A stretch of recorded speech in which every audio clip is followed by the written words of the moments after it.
Party started. Time to do a little curtain speech.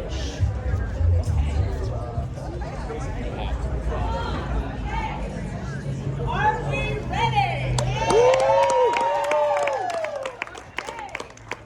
Thank you for coming out on a hot summer Sunday night to watch a little Shakespeare, all right? You guys are clearly superior individuals that you're choosing to spend your Sunday this way with us. Because not everyone would do so. So you're very special people. I know this already. My name is Jen Hughes. I'm the founder and director of the newly formed Ogden Shakespeare Festival. Really excited to be able to say Ogden has a Shakespeare Festival, and it may be a little mini festival right now, but I believe it's just going to grow and grow and grow. And be something that we all look back on this day and go, remember when? That was really great. And you can say you were in the audience of the inaugural production. Woo! So,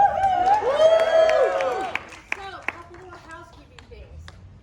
If you need to use the restroom, we've got restrooms on that side, over where Caroline is standing. We've got restrooms on this side. Make sure you go kind of up the sidewalk and around. If you come up these kind of cool little ramps, you'll end up right on here with the actors, all right? So, I mean, if you want to flow up here and act with them, that'd be great.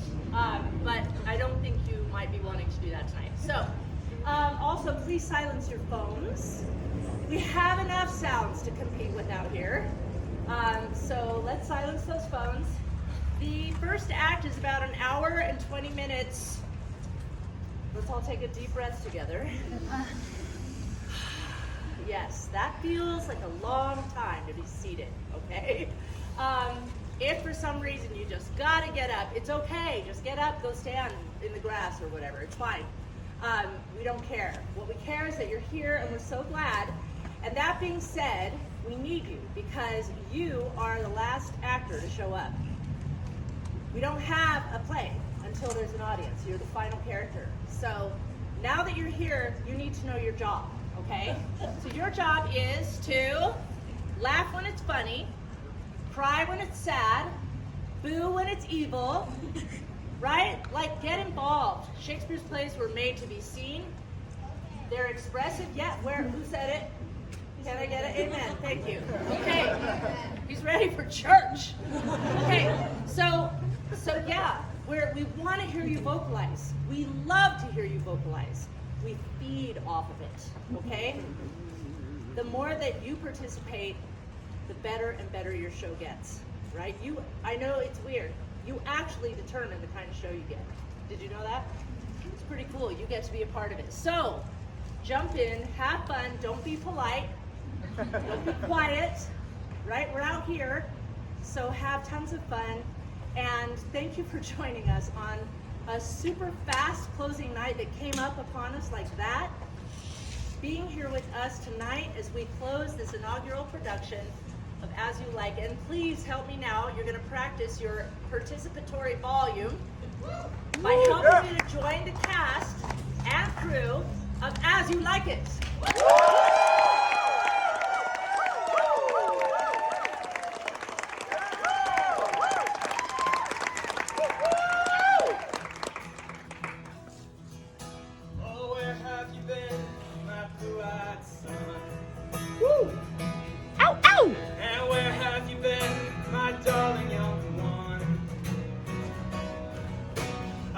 On the side of 12 misty mountains,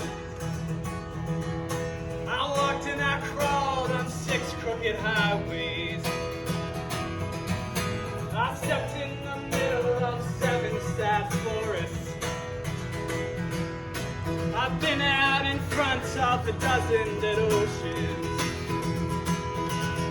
I've been 10,000 miles in the mouth of a graveyard, and it's a hard, and it's a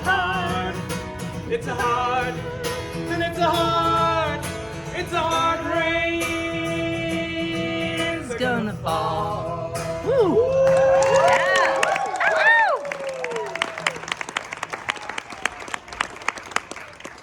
As I remember, Adam, it was upon this fashion bequeathed me by will but for 1,000 crowns. And as thou sayest, charged my brother on his blessing to breed me well. And there begins my sadness. My sister Jacqueline, he keeps in school, and report speaks goldenly of her prophet. For my part, he keeps me rustically at home. Or to speak more properly, stays me here at home unkept. For call you that speaking for a gentleman of my birth, that differs not from the stalling of an ox. He lets me feed with his hinds, bars me the place of a brother, and as much as in him lies, minds my gentility with my education. This is it, Adam, that grieves me. And the spirit of my father, which I think is within me, begins to mutiny against this servitude. I will no longer endure it. Though yet I know no wise remedy how to avoid it. Yonder comes my master, your brother. Go apart, Adam, and thou shalt hear how he will shake me up. Now, sir, what make you here? Oh, nothing. I'm not taught to make anything. What mar you then, sir? Marry, sir, I am helping you mar that which God made. A poor unworthy brother of yours with idleness. Marry, sir, be better employed. Be not a while. What? Should I keep your hogs and eat husks with them? What prodigal portion have I spent that I should come to such penury? Know you where you are, sir? Oh, sir, very well, here in your orchard. Know you before whom, sir? Aye, better than him I before knows me. I know you are my eldest brother, and in the gentle condition of blood you should so know me. The courtesy of nations allows you my better in that you are firstborn, but that same tradition takes not away my blood. Were there 20 brothers betwixt us, I have as much of my father in me as you, albeit, I confess, your coming before is nearer to his reverence. What, boy? Come, come, elder brother. You are too young in this. Thou lay hands on me, villain! I am no villain. I am the youngest son of Sir Roland de Bois. He was my father, and he is thrice a villain who says such a father begat villains. Wert thou not my brother, I would not take this hand from thy neck till this other had pulled out thy tongue for saying so. Thou hast railed on thyself. Sweet masters, be patient. For your father's remembrance, be as accord. Let me go, I said! I will not till I please. Thou shalt hear me. My father charged you in his blessing to give me a good education. You have trained me like a peasant, obscuring and hiding from me all gentlemanlike qualities. The spirit of my father grows strong in me, and I will no longer endure it. Therefore, allow me such exercises as may become a gentleman, or give me the poor lottery my father left me by testament. With that I will go buy my fortunes.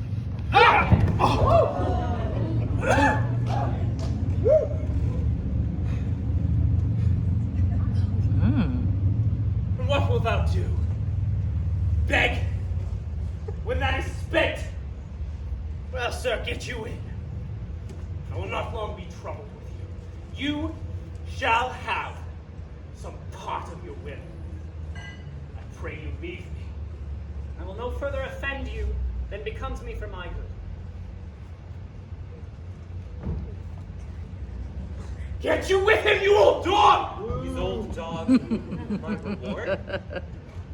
Most true. I have lost my teeth in your service. God be with my old master. He would not have spoke such a word. Yeah.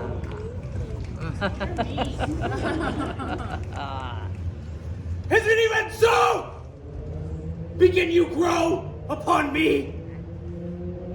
I will physic your rankness, yet I will give you no 1,000 crowns neither. Holla! Close your worship. Was not Charles, the Duke's wrestler, here to speak with me? So please you. He's at your door and importunes access to you. Call him in. Will be a good way. Tomorrow the wrestling is. Good morrow to your worship. Good morrow, Monsieur Charles. What's the new news in the new court? There's no news in the court, sir, but the old news. That is, the old duke is banished by his younger brother, the new duke. 3 or 4 loving lords have put themselves into voluntary exile with him, whose lands and revenues enrich the new duke. Therefore, he gives them good leave to wander. Do you know if Rosalind, the Duke's daughter, be banished with her father? Oh no, for the duke's daughter, her cousin, so loves her, being ever from their cradles bred together, that she would have followed her exile or have died to stay behind her. She's of the court and no less beloved of her uncle than his own daughter. Never two ladies loved as they do. Where will the old Duke live?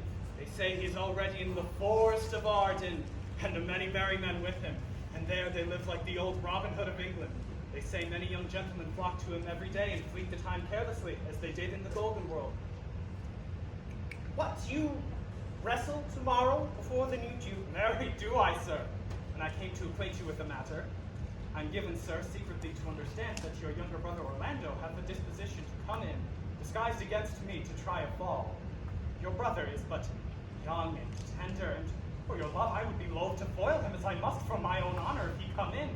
Therefore, out of my love to you, I came hither to acquaint you with all.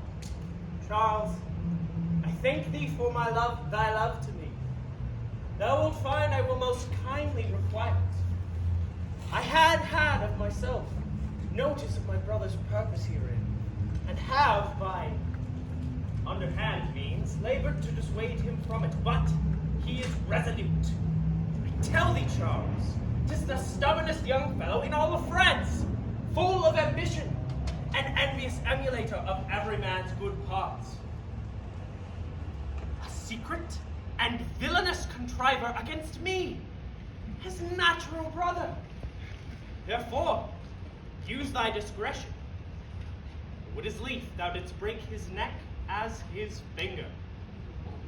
Thou best look to it, for if thou dost him any slight disgrace, or if he doth not mightily grace himself upon thee, he will practice against thee by poison, entrap thee by some treacherous device, and never leave thee be, till he hath ta'en thy life by some indirect means or other. I am heartily glad I came hither to you. If he come tomorrow, I'll give him his payment. If ever he go alone again, I'll never wrestle for prize more. And so God, keep your warship. Farewell, good Charles.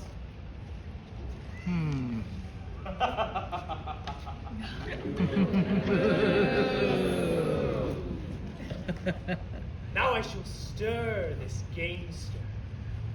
I hope I shall see an end of him for my soul. Yet I know not why. Hates nothing more than he. Yet he's gentle, never schooled, but learned, full of noble device, of all sorts, enchantingly beloved.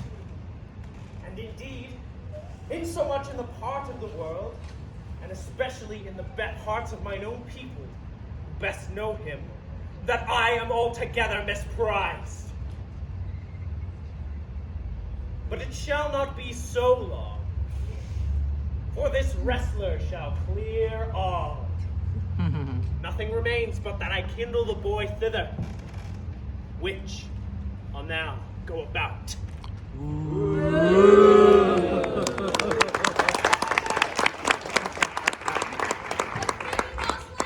Sweet my cuz, be merry. Dear Celia, I show more mirth than I am mistress of it. Would you yet I were merrier? Unless you could teach me how to forget a banished father, you must not learn me how to remember any extraordinary pleasure. Herein I see thou lovest me not with the full weight that I love thee. If my uncle, thy banished father, had banished thy uncle, the Duke, my father, so thou hast been still with me, I would have taught my love to take thy father for mine. So wouldst thou, if the truth of thy love to me were so righteously tempered as mine is to thee.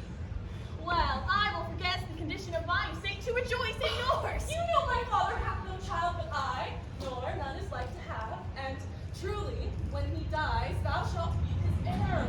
For what he hath taken away from thy father force, I will render thee again in affection. By mine honor I will.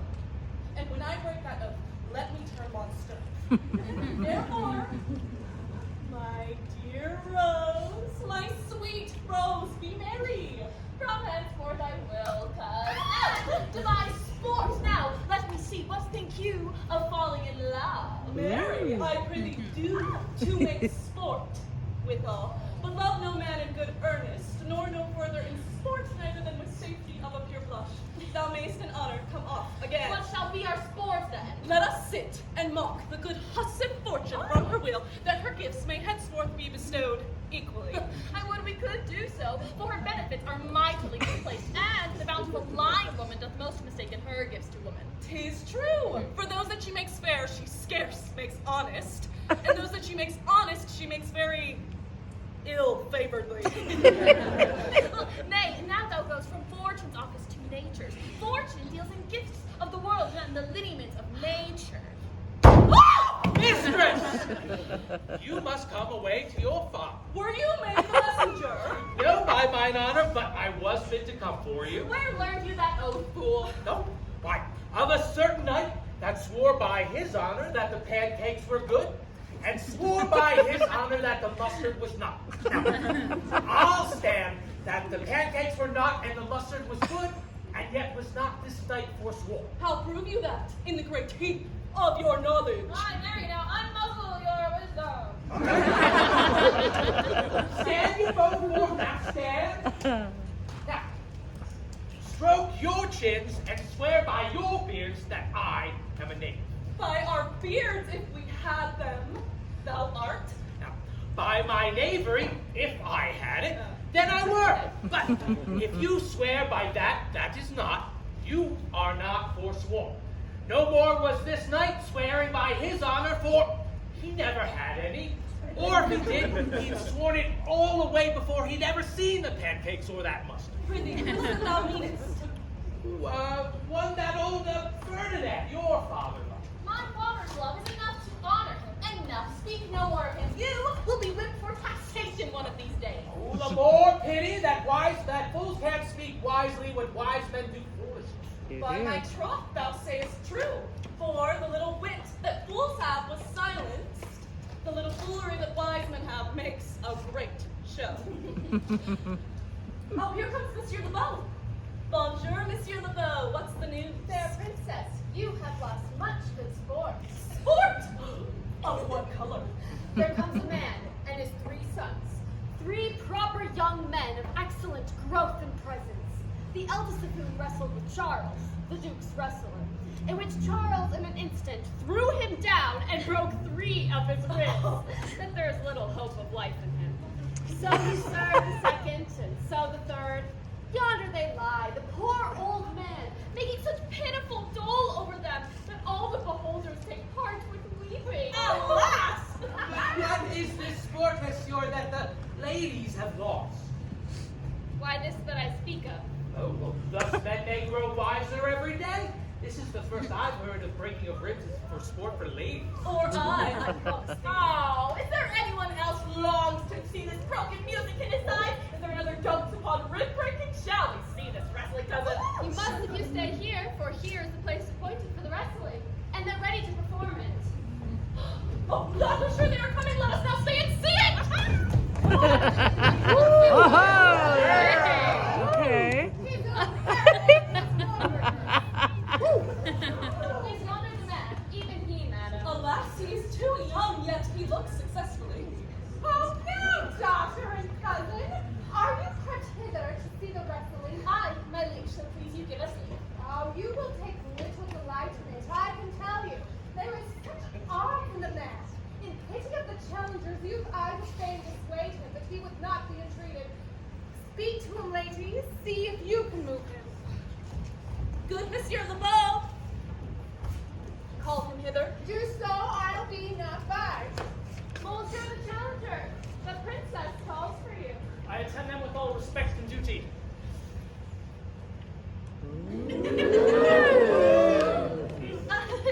Young sir, have you challenged Charles Wrestler? No, fair princess. He is the general challenger. I come but in, as others do, to try with him the strength of my youth. Young gentlemen, your spirits are too bold for your years. You have seen cruel proof of this man's strength. If you saw yourself with your eyes, or knew yourself with your judgment, the fear of your adventure would counsel you to a more equal. We pray you, for your own sake, to embrace your own safety and give over this attempt. Do, young sir, your reputation shall not therefore be misprized. We will make it our suit to the Duke that the wrestling might not go forward. I beseech you, punish me not with these hard thoughts, wherein I confess me much guilty to deny so fair and excellent ladies anything. But let your fair eyes and gentle wishes go with me to my trial, wherein, if I be killed, there is but one dead who's willing to be so. I shall do my friends no wrong, for I have none to lament me. The world no injury, for in it I have none. Only in the world I fill up a place, which may be better supplied when I have made it empty. Huh.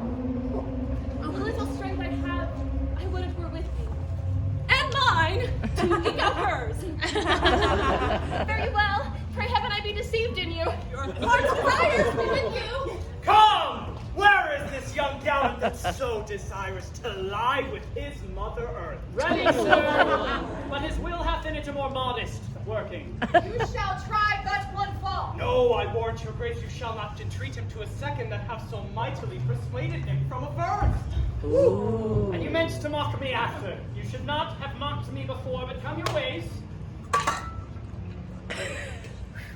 Hercules, be thy steed,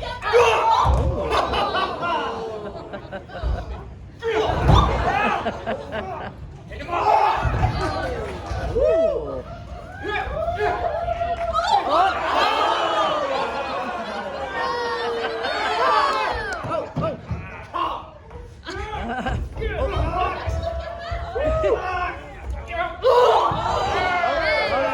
Take him off! Take him off!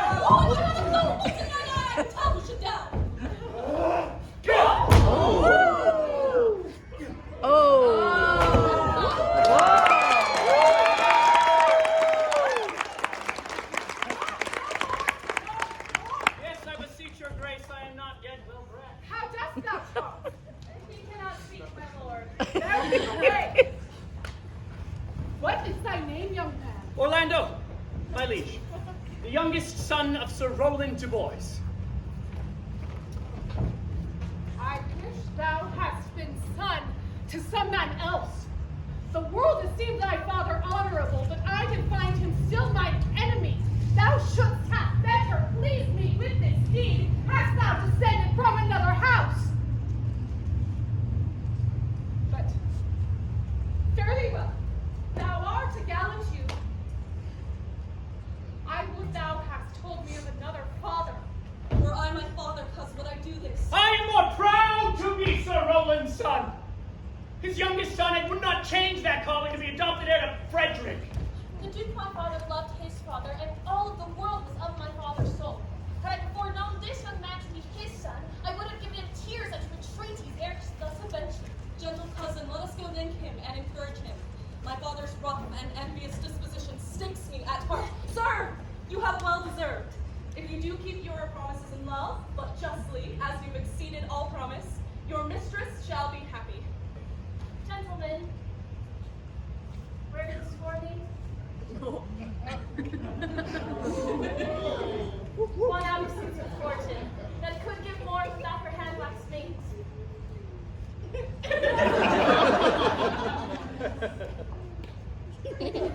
Shall we go, cuz? Aye, very well, fair gentlemen. Can I not say thank you? My better parts are all thrown down, and that which here stands up is but a quintain from your lifeless block. He calls us back. My pride fell with my fortunes. I'll ask him what he will. Did you call, sir?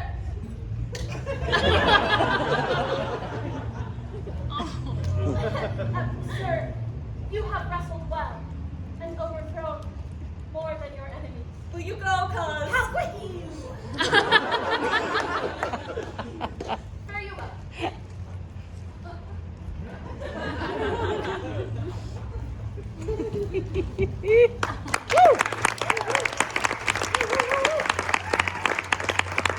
What passion hangs these weights upon thy tongue? I cannot speak to her, yet she urged conference. Oh, Orlando! Thou art overthrown. For Charles or some lesser power has overpowered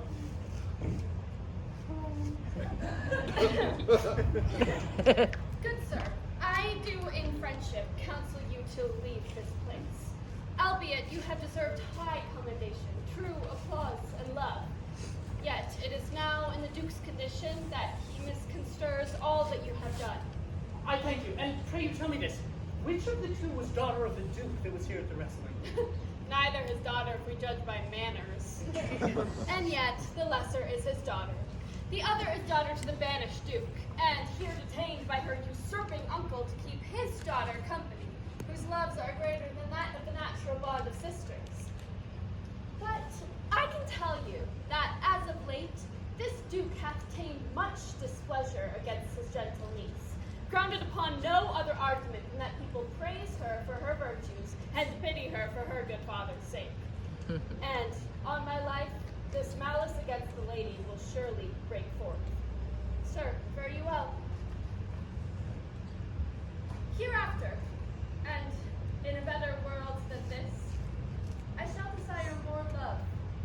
pleasure to me.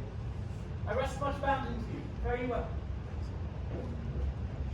Thus must I from the smoke into the smother, from a tyrant duke unto a tyrant brother. But heavenly Rosalind. Rosalind,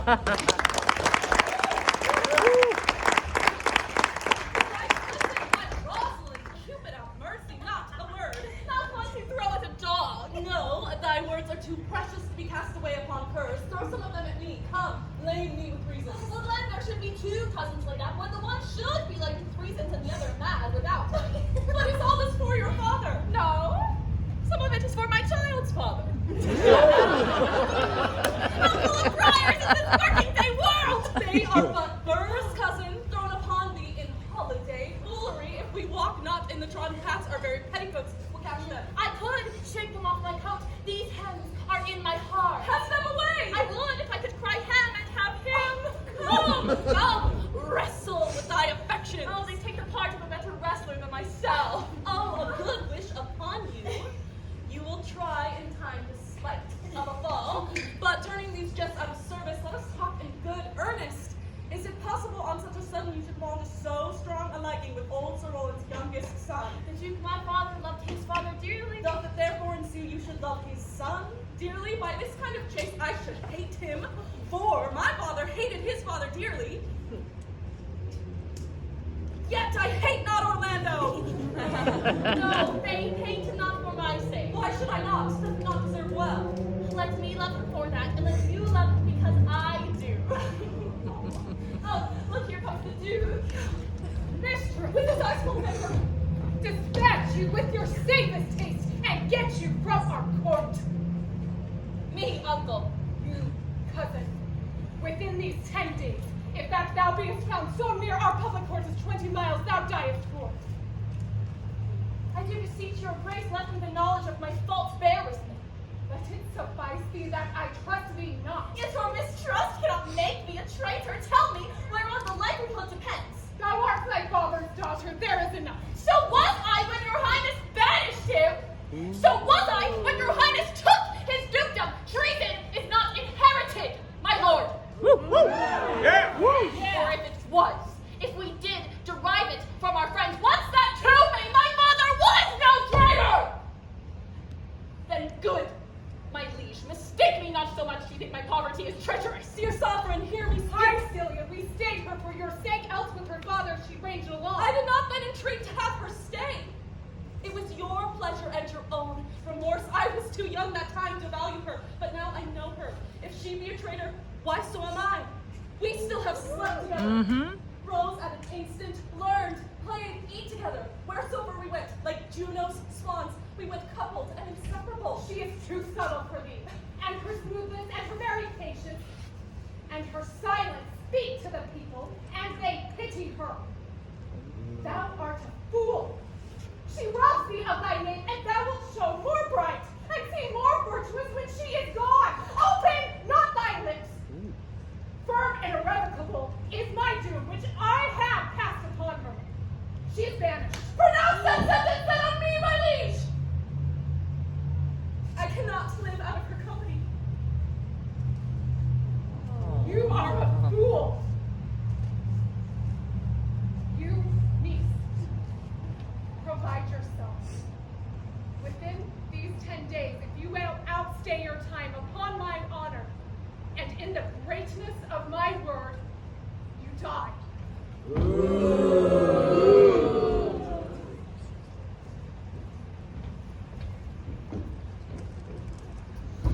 Oh, my poor Rosalind, whither wilt thou go?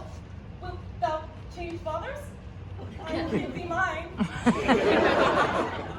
charge thee, be not thou more grieved than I am. I have more cause. Thou hast not, cousin. Prithee, be cheerful. Knowest thou not the Duke hath banished me, his daughter? That he hath not! No, hath not! Rosalind lacks then the love which teacheth thee that thou and I am one. Shall we be sundered? Shall we part, sweet girl? No. Let my father seek another heir. Therefore, devise with me how we may lie, whither to go, and what to bear with us, and do not seek to take your change upon you, to bear your griefs yourself, and leave me out. For, by this heaven now at our sorrows pale, say what thou canst, I'll go along with thee. Why, whither shall we go? To seek my uncle in the forest of Arden. Alas, what danger will it be to us, maids, as we are to travel forth so far? Beauty provoketh thee sooner than gold. I'll put myself in poor and mean attire, and with a kind of umber smirch my face alike to you, so shall we pass along, and never stir assailants. Were it not better, because that I am more than common tall, that I can suit me at all points, like a man. A gallant curtal axe upon my thigh, a boar's spear in my hand, and in my heart lie there what hidden women fear their will. We'll have a swashing and a marshal outside, as many other mannish cowards do that do outfake them with their semblances. What shall I call thee when thou art a man? I'll have no worse a name than Jove's own page, and therefore let you call me Ganymede. But what will you be called? Something that hath a reference to my state. No longer Celia, but Aliena. But cousin, what if we essayed to steal the clownish fool out of your father's court? Would he not be a comfort to our travel? He'll go along over the wide world with me. Leave me alone to woo him. Let's away and get our jewels and our wealth together. Devise the fittest time and safest way to hide us from pursuit that will be made after my flight. Now go we, in content to liberty and not to banishment.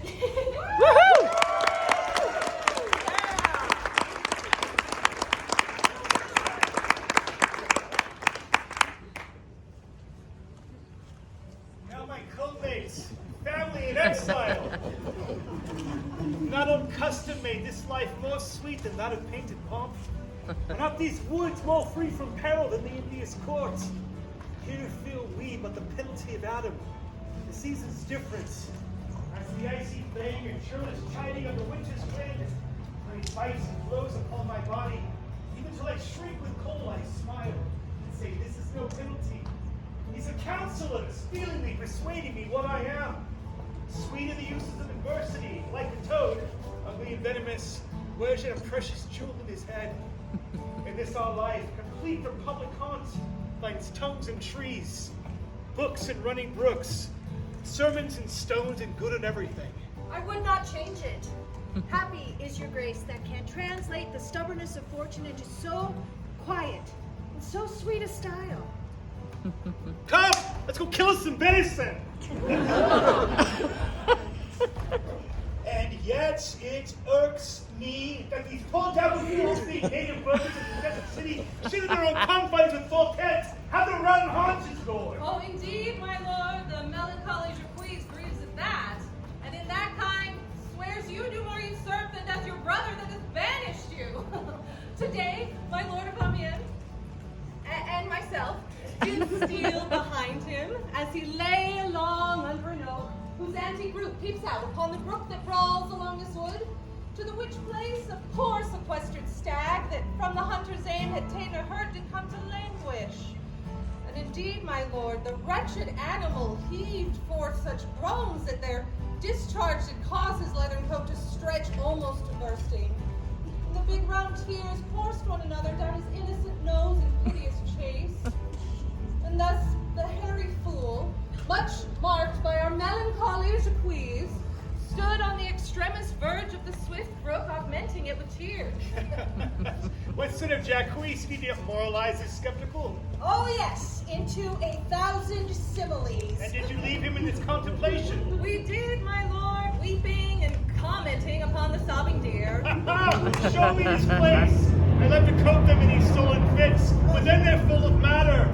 We'll bring you to a Can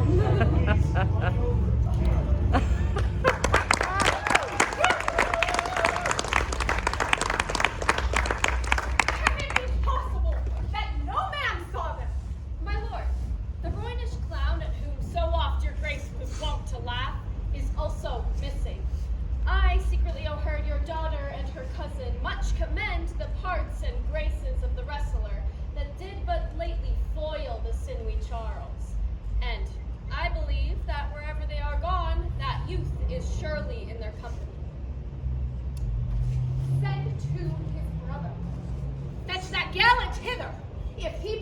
repentant, bring his brother to me. I'll make him find him. Do this suddenly, and let not search nor inquisition quell to bring again these foolish runaways.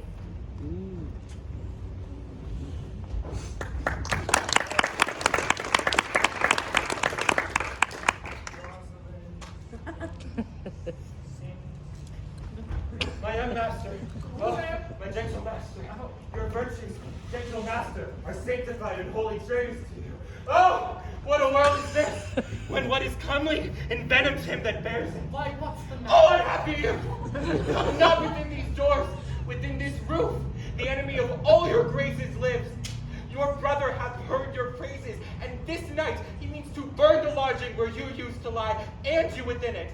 If he fail of that, he will have other means to cut you off. I overheard him and his practices. This is no place. This house is but a butchery. Abhor it. Fear it. Do not enter it. Why, whither, Adam, wouldst thou have me go? No matter whither, so you come not here. What, wouldst thou have me go and beg my food? Or with a pace and boisterous sword enforce a thievish living on the common road? This I must do, or I know not what to do. Yet this I will not do. Do how I can, I rather will subject me to the malice of a diverted blood and bloody brother. But do not do so. I have 500 crimes. And all this I give you. Let me be your servant. Though I look old, yet I am strong and lusty, for in my youth I never did apply hot and rebellious liquors in my blood, nor did not with unbashful forehead woo the means of weakness and debility. Therefore, my age is as a lusty winter, frosty, but kindly. Let me go with you. I'll do the service of a younger man in all your business and necessities. Oh, good old man. How well in thee appears the constant service of the antique world, but poor old man, thou prunest a rotten tree that cannot so much as a blossom yield in lieu of all thy pains and husbandry. But come your ways, we'll go along together, and ere we have thy youthful wages spent, we'll light upon some settled low content. Master, go on and I will follow thee to the last gasp with truth and loyalty.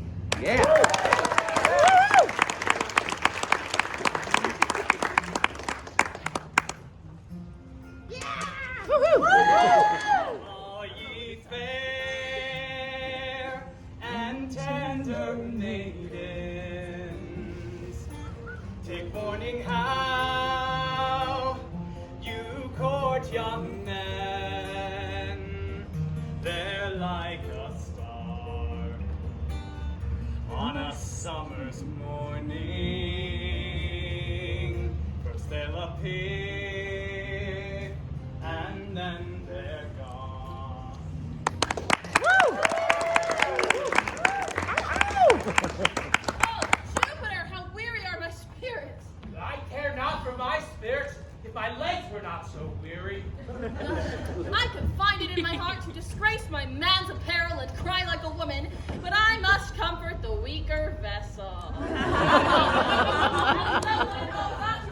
Courageous to petticoat, and therefore courage, good Allian. I pray you, bear with me. I cannot go no further. I thought I'd rather bear with you than bear you. No, I think I would bear no cross if I were to bear you, because I think you have no money in your purse. Well, this is the Forest of Arden. Now I am in Arden. Poor fool I. When I was at home, I was in a better place, but travelers must be content. Aye, be so, good Touchstone. Oh, look you comes here, a young man and old and solid thought.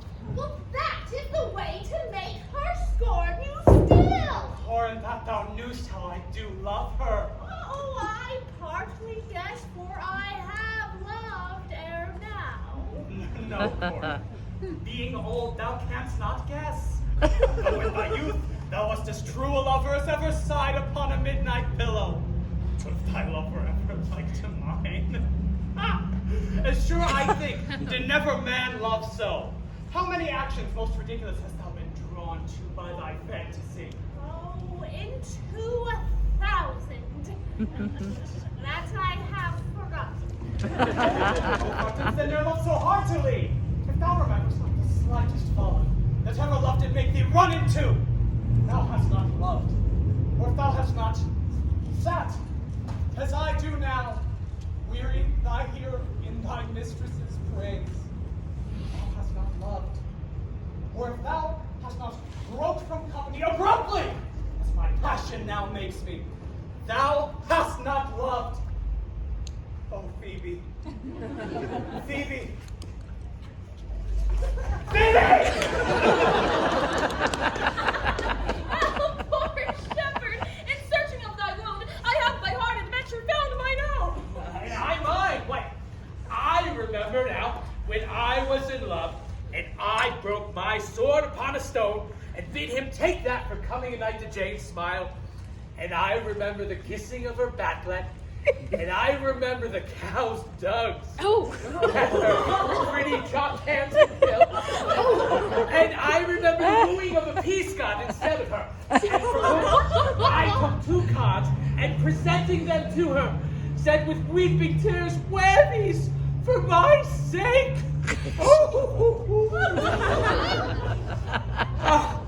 We that are true lovers run into strange capers. For as all is mortal in nature, so all nature in love is mortal in fun. Thou speakest wiser than thou art ware of. Ah, nay, I shall ne'er be aware of my own wit until I break my shins upon it. Joe, this shepherd's passion is much upon my passion. Oh, and mine too, but something sits stale with me. I pray you, one of you question yond man. If he for gold will give us any food, I faint almost to death. Hola, you clown! Peace! Oh, he's not my kinsman. You're better, sir. Well, they are very wretched. Peace, I say. Good evening. Good evening to you, friend. And to you, sir. I prithee, shepherd, if that love or gold can in this desert place by entertainment bring us to where we may rest ourselves and feed, here is a young maid who has traveled much, oppressed and faint with succor. Oh, fair sir, I pity her and wish for her sake more than I know that my fortunes were more able to relieve her. I am shepherd to another man, and share not the fleeces that I raise. Oh, my master is of churlish disposition, and little rest finds the way to heaven by doing deeds of hospitality. Oh, besides his coat, his flocks and bounds of feed are now on sale, and at his sheepcote, by reason of his absence, there is nothing you will feed on.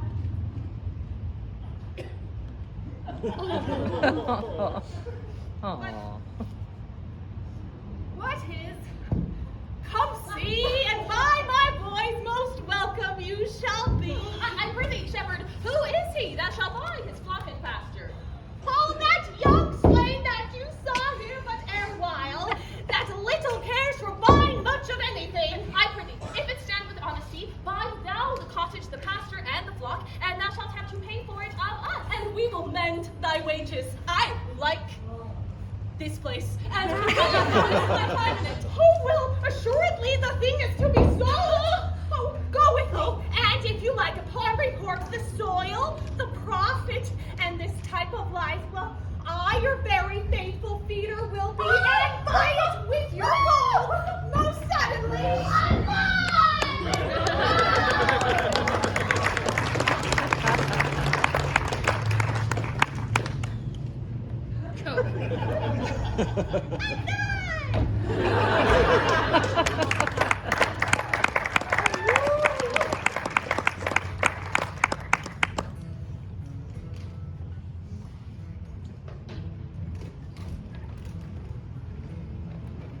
Under greenwood tree, who loves to lie with me? Under sweet bird's throat, who could hope for sweeter note? Come by me, here we'll find no enemy but winter and rough weather.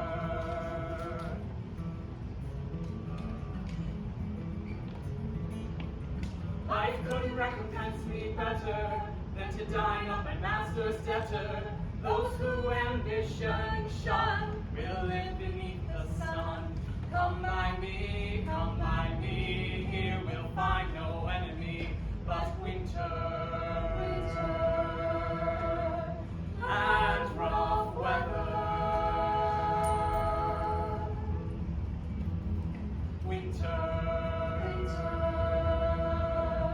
And rough weather. Winter. And rough weather.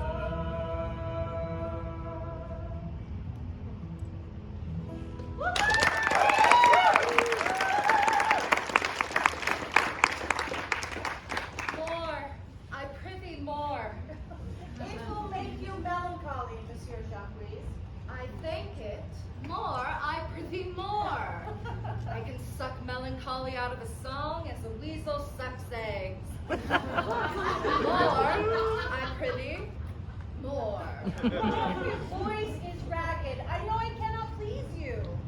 I do not desire you to please me. I do desire you to sing. Come, give me another stanza. Call you stanzas? What you will, Monsieur Jacques. Well then, I'll give you a note, a verse to this note that I made yesterday in despite of my invention. Thus it goes. If it do come to pass that any man turn ass, leaving his wealth and ease, a stubborn will to please, Duke Dame, here shall he see gross fools is he, and if he will come to me, and if he will come to me.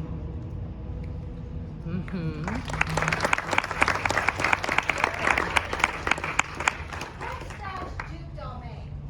'Tis a Greek invocation, calling fools into a circle. I'll go sleep if I can. If I cannot, I will rail against all the firstborn of Egypt. And we will go seek the Duke. Yes. All right. No, more of this. Go to the.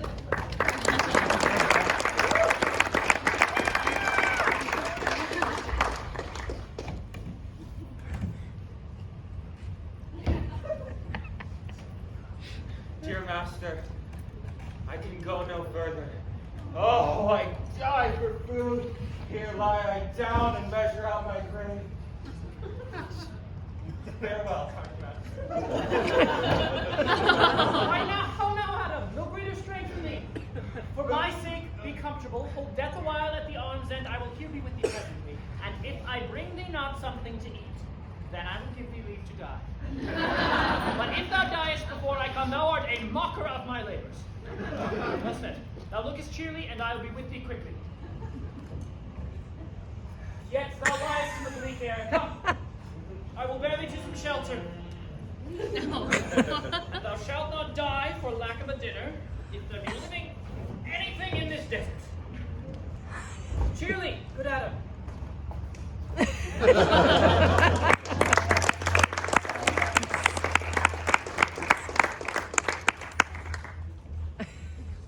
They be transformed into a beast. I can nowhere find him like a man. My lord, he is but even now gone hence. Here was he merry, hearing of a song. If they be compact with Glasgow musical, we shall have surely discorded these fears. Go find him. Tell him I would speak with him. You stay for labor by his own account. Why, how now, monsieur, when light is face such a poor friends must rule your company? What do you look merrily? A fool! A fool! I met a fool in the forest. A miserable world, a motley fool. As I do live by food, I met a fool who laid him down and basked him in the sun and railed on Lady Fortune in good terms. In good, set terms, and yet a fool. Good morrow, fool, quoth I. No, sir, quoth he, call me not fool till heaven hath sent me fortune. Then he drew a dial from his poke, and looking on it with lackluster eyes, says very wisely, it is 10 o'clock. Thus we may see, quoth he, how the world wags. 'Tis but an hour ago since it was 9, and in 1 hour more 'twill be 11, and so from hour to hour we ripe and ripe, and then from hour to hour we rot and rot, and thereby hangs a tale. When I did hear the fool thus moral on time, my lungs began to grow like Chanticleer, that fools should be so deep contemplative. And I did laugh sans intermission an hour by his dial. Oh, noble fool, a worthy fool, motley's the only wear. What fool is this? Oh, worthy fool, one that hath been a courtier, and says, if ladies be but young and fair, they have the gift to know it. And in his brain, which is as dry as the remainder biscuit after a voyage, he hath strange places crammed with observation, the which he thence in mangled form. Oh, that I were a fool. I am ambitious for a motley coat. Thou shalt have one. It is my only suit. I must have liberty withal, as large a charter as the wind to blow on with whom I please. For so fools have, and they that are most galled by my folly. But who comes here? Forbearing no more! Why, I have eaten none yet. Nor shalt not till necessity be served.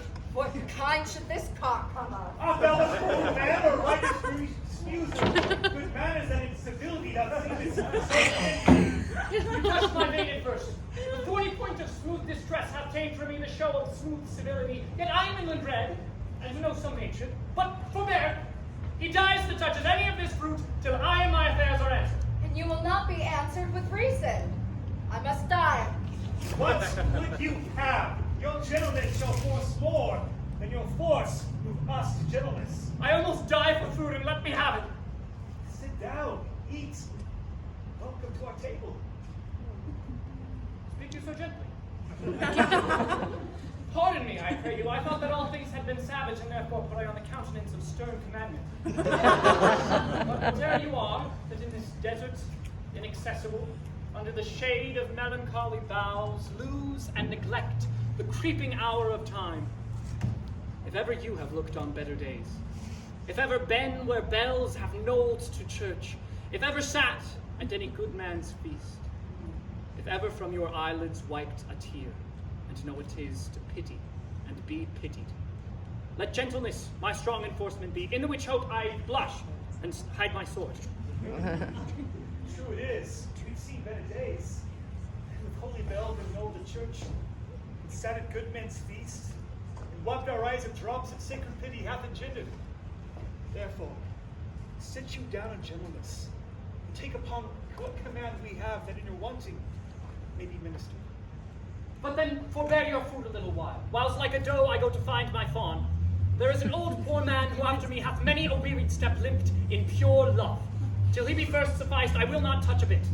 Will nothing waste till your return. I thank you, and be blessed for your good comfort. Thou seest, we are not all alone and happy. This wide and universal theater presents more woeful pageants than the scene wherein we play it.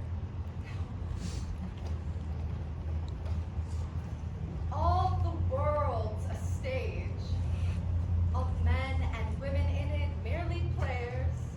They have their exits and their entrances, and one man in his time plays many parts, his acts being 7 ages. At first, the infant, mewling and puking in the nurse's arms. Then, the schoolboy, with his satchel and shining morning face, creeping like a snail unwillingly to school. the lover, sighing like a furnace, with a woeful ballad made to his mistress's eyebrow. Then a soldier, full of strange oaths and bearded like the parb, jealous in honor, sudden and quick in quarrel, seeking the bubble reputation even in the cannon's mouth. No! And then the justice in fair round belly, good cape and lines, with eyes severe and beard of formal cut, full of wise saws and modern instances. And so he plays his part. The next age then shifts to the lean and slippered pantaloon, with spectacles on nose and pouch on side, his youthful hose well saved, a world too wide for his shrunk shank, his big manly voice turning again towards childish treble, whistles and pipes in his sound.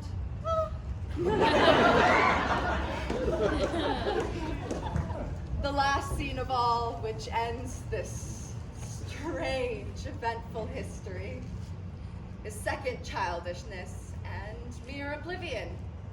Sans teeth, sans eyes, sans taste, sans everything.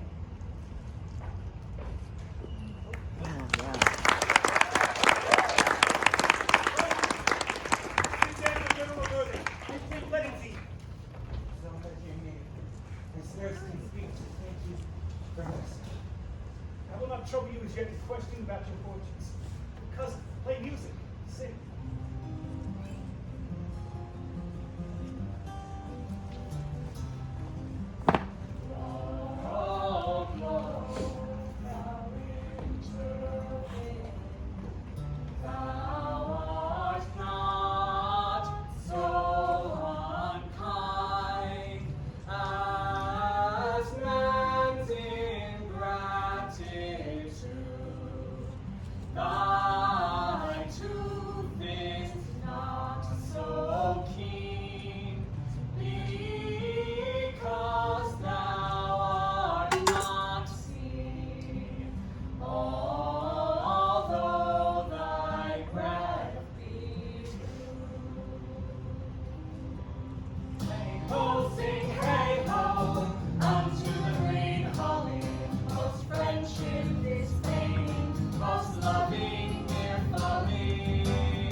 Good old man, thou art right welcome as thy master is.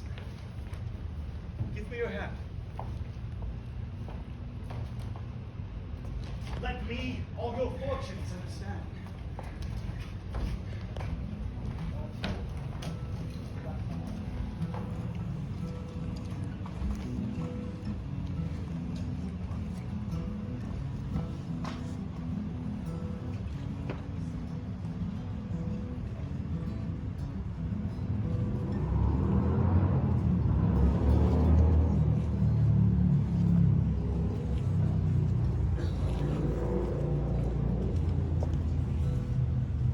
Hang there my verse, in witness of my love, and I, thrice crowned queen of night, survey with thy chaste eye from thy pale sphere above. Thy huntress name that my full life doth swear, oh, Rosalind! These trees shall be my books, and in them my thoughts I'll character, that every eye which in this forest looks shall see thy virtue witness.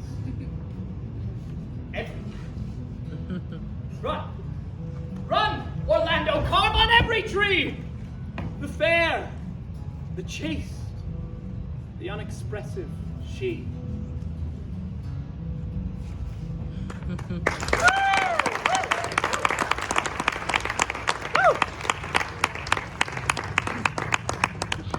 How like you, this shepherd's life, Master Touchstone?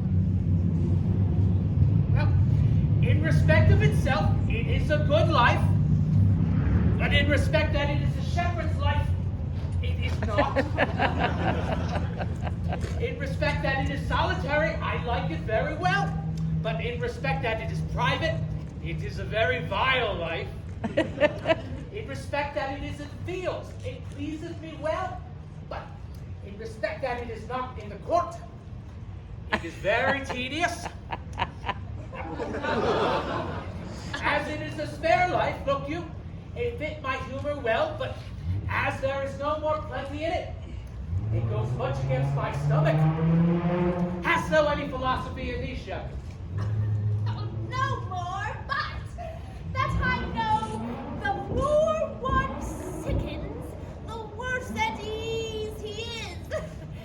And that he that wants money, means, and content is without three good friends. And property of rain is too wet, and burn is too fire, fire is too burn, and that good pasture makes fat sheep. and that a great cause of night is the lack of the sun, and that he that hath learned no wit by nature, nor art, may complain of poor breeding, or comes of very dull kidney. Oh, such a one is a natural philosopher, shepherd. Hast thou ever been at court? Oh, no, truly. Oh, then thou art damned. Oh, here comes my master Ganymede, my new mistress's brother. From east to western ends, no jewel is like Rosalind. Her worth being melted on the wind through all the world fares Rosalind. All the pictures fairest lines are but black to Rosaline. Bless no fair to testify, but the fair of Rosalind. Rosaline. Oh, rhyme you 8 years together, dinners and suppers and sleeping hours accepted? That is the right butter women's rank to market. Out, fool. No, for a taste. If a heart do lack a hind, let him seek out Rosaline. If the cat were after kind, so be sure will Rosaline. Winter garments must be lined, so must slender Rosaline. He that reap must sheath and bind, and then to cut with Rosaline. Sweetest nut hath showers dried, such a nut is Rosaline. He that sweetest rose must find love's prick and Rosaline. These are the very full scallop of verses. Why do you infect yourself with them? Peace, you dull fool. I found them on a tree. Well, truly that tree yields bad fruit. I'll graph it with you. And then I shall graph it with the meddler, for it will be the earliest fruit in the country, and you'll be rotten ere you be half ripe. And that is the true virtue of a meddler. So you have said, but whether wisely or not, let the forest be the judge. Oh, please, here comes my sister reading. Stand aside. Why should this a desert be? For it is unpeopled? No. Tongues I'll hang on every tree that shall civil saying show. Some how brief the life of man runs his erring pilgrimage, that the stretching of a span buckles in his sum of age. Some of violating vows twixt the souls of friend and friend. But upon the fairest vows or at every sentence end will I, Rosalinda, write, teaching all that read to know the quintessence of every sprite heaven would in little show. Therefore, heaven nature charged that one body should be filled with all graces wide and large. Nature presently distilled Helen's cheek, but not her heart, Cleopatra's majesty, Atlanta's better part, sad Lucretia's modesty, thus Rosalind, of many parts, by heavenly synod was devised, of many faces, eyes, and hearts, to have the touches dearest prized. Heaven would that she these gifts should have, and I to live and die her slave. Oh, most gentle Poulter! Why have you wearied your parishioners with all, and never tried to have patience, good people? How now, back, friends? Shepherd! Go off a little. Go with it, Zira. Come, shepherd, let us make an honorable retreat, though not with bag and baggage, and yet with spirit and scrimmage. Didst thou hear these verses? I heard them all, and more too, for some of them had in them more feet than the verses would bear. That's no matter, the feet might bear the verses. Aye, but the feet were lame, and could not bear themselves without the verse, and therefore stood lamely in the verse. But didst thou hear without wondering how thy name should be hanged and carved upon these trees? I was 7 of the 9 days out the wonder before you came. For, look here, what I found on a palm tree. I was never so confined since to thy verses time that I was an Irish rat, which I can only remember. Trow you who hath done this. Is it a man?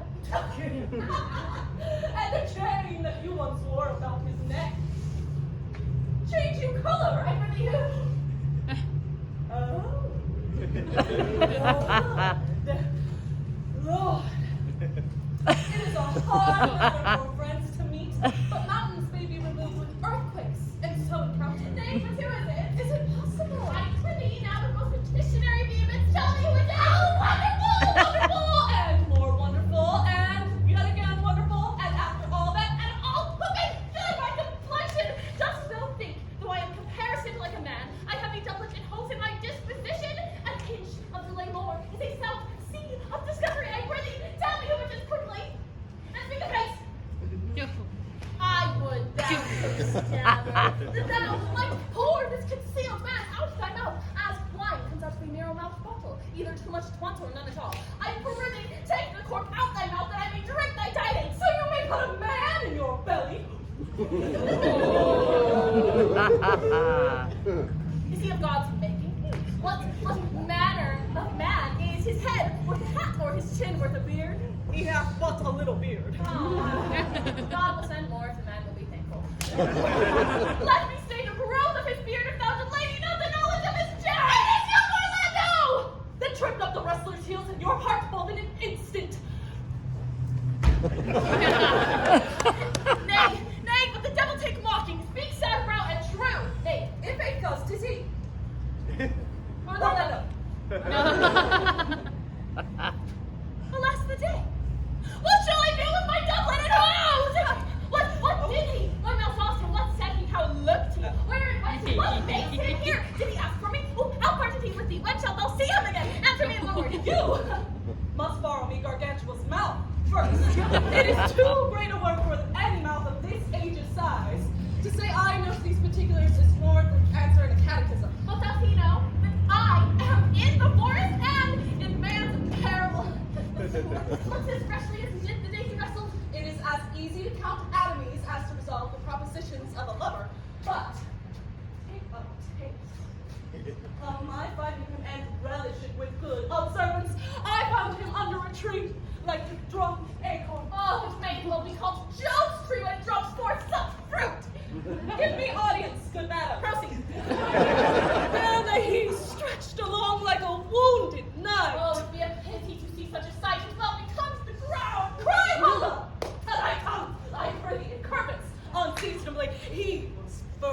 Like a hunter.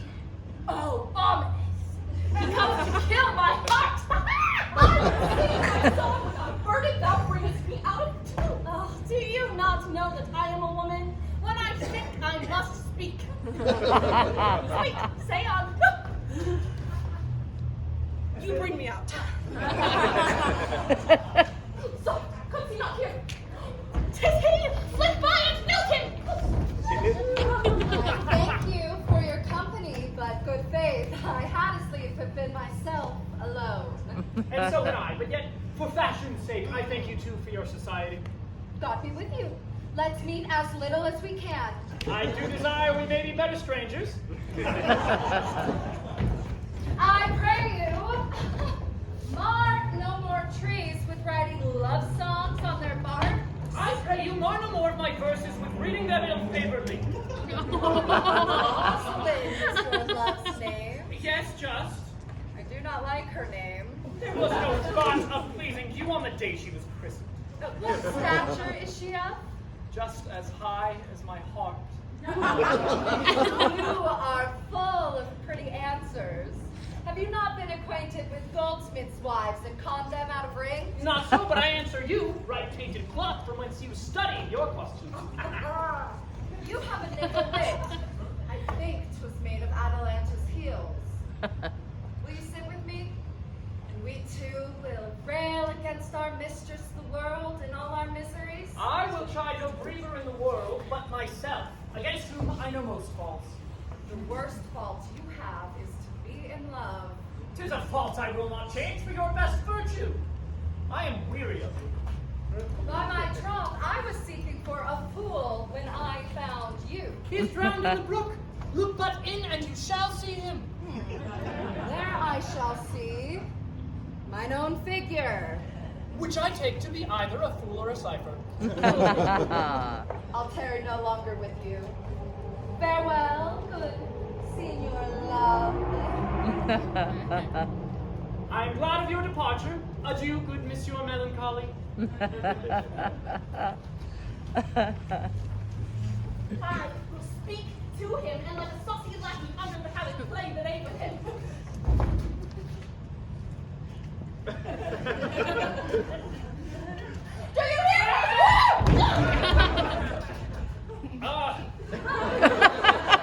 Very well. I pray you, what is o'clock? You should ask me what time of day it is. There is no clock in the forest. Else there is no true lover in the forest. Else sighing every minute and groaning every hour would detect the lazy foot of time as well as the law. And why not the swift foot of time? Had not that been as proper? By no means, sir. Time travels in diverse places with diverse persons. I'll tell you who time ambles withal, who he trots withal, who he gallops withal, and who he stands still withal. I prithee, who doth he trot withal? Huh? Married. With a young maid, between the contract of her marriage and the day to solemnize. If the interim be but tonight, time's pace feels so hard it seems the length of 7 years. Who ambles time withal? With a priest that lacks Latin, and a rich man that hath not the gout. For the one sleeps peacefully because he cannot study, the other lives merrily because he feels no pain. The one lacking the burden of lean and wasteful learning, the other knowing no burden of heavy and tedious penury. These time ambles withal. Who doth he down withal? With a thief to the gallows. For though he goes softly as foot can fall, he thinks himself too soon.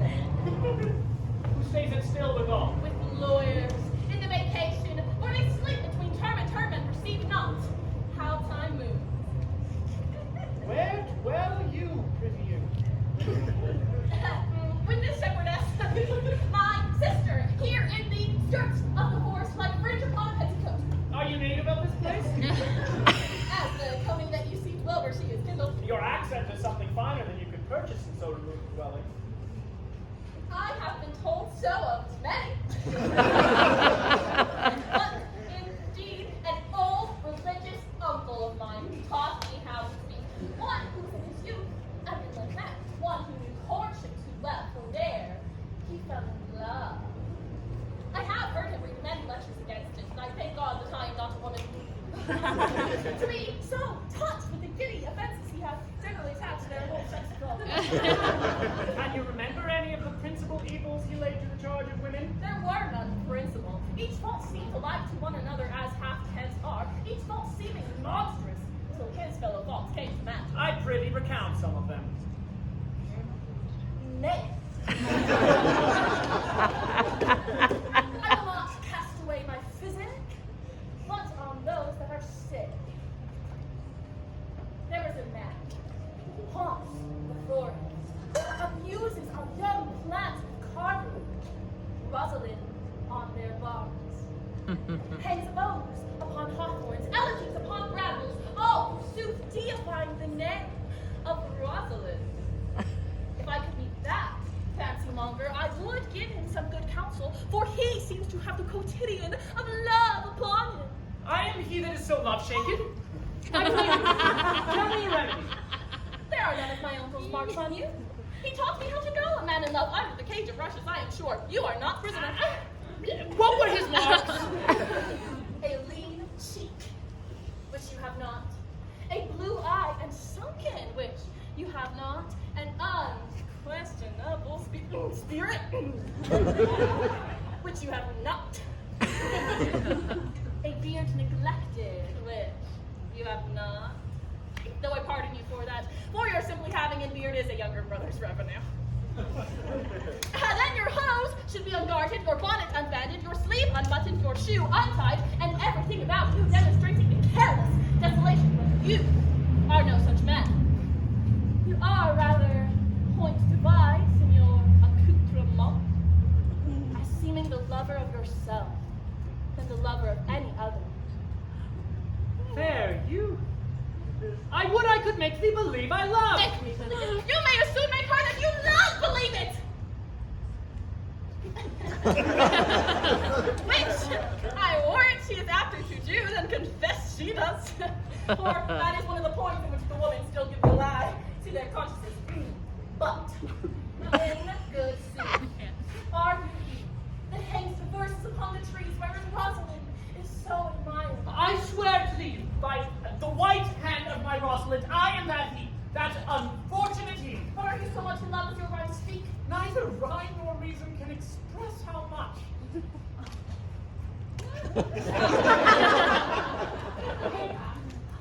Love is merely a madness. And I say, deserves as well a dark horse and a witness to madmen do. And the reason why they are not so punished and cured is the lunacy is so ordinary that the whippers are in love too. Yet I profess curing it by counsel. Did you ever cure any so? Yes. Yes. One.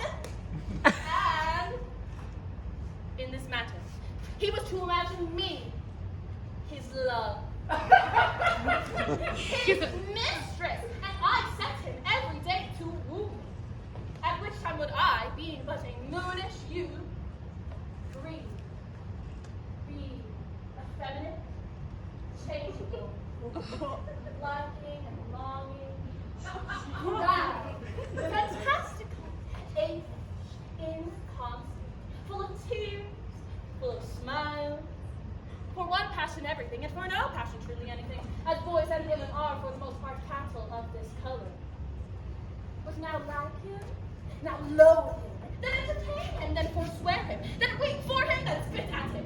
I drave my suitor from his mad humor of love to a living humor of madness, which was to forswear the full stream of the world and to live in a nook, merely monastic.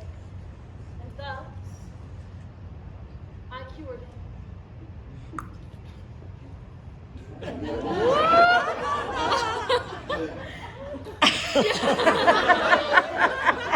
I would not be cured, youth. I would cure you. If you would but call me Rosalind and come to my coat every day and woo me.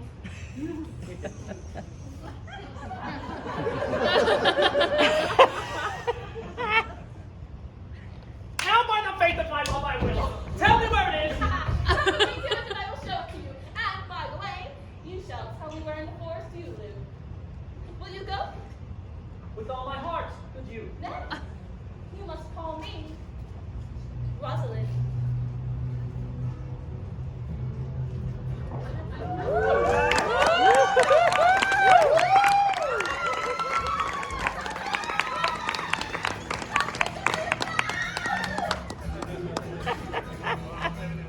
Country, now I'm bound across the line. Beauty walks the races as someday I'll make it mine. If I could only turn back the clock to when God and her were born. Come in, she said, I'll